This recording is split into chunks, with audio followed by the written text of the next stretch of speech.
मित्रांनो, ग्रामसभेला हलक्यात घेऊ नका. ग्रामसभेमध्ये जर एखादा ठराव पास झाला तर तो ठराव कॅन्सल करण्याचे अधिकार जिल्हाधिकारी, सीओ, मुख्यमंत्री, पंतप्रधान यांना सुद्धा नाहीत. कोणताही ठराव जर ग्रामसभेमध्ये बहुमताने पारित झाला तर तो ठराव बदलण्याचा अधिकार कोणालाही नाही. उदाहरणार्थ, दारूची बॉटल उभी, दारूची बॉटल आडवी.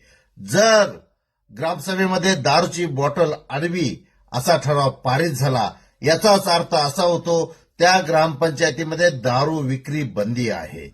कोणताही ठराव बहुमताने घेतला तर ग्रामसभेमधला ठराव हा अंतिम राहतो. जसे की संसदेमध्ये कायदे होतात, ठराव पारित होतात, तो बहुमताने सादर झाल्यावरती कोणीही बदलू शकत नाही. त्या पद्धतीने ग्रामसभा ही एक संस्था आहे आणि त्या संस्थेमध्ये घेतलेला ठराव हा अंतिम राहतो. त्यामुळे हा व्हिडिओ मॅक्झिमम आपल्या नातेवाईकांना, आपल्या मित्रांना, ग्रामपंचायत सदस्य, गावकऱ्यांना शेअर करा आणि असे व्हिडिओ पाहण्यासाठी फॉलो करा. Thank you very much. मी डॉक्टर विजय दिघे, माहिती अधिकार पुस्तकाचा लेखक. धन्यवाद.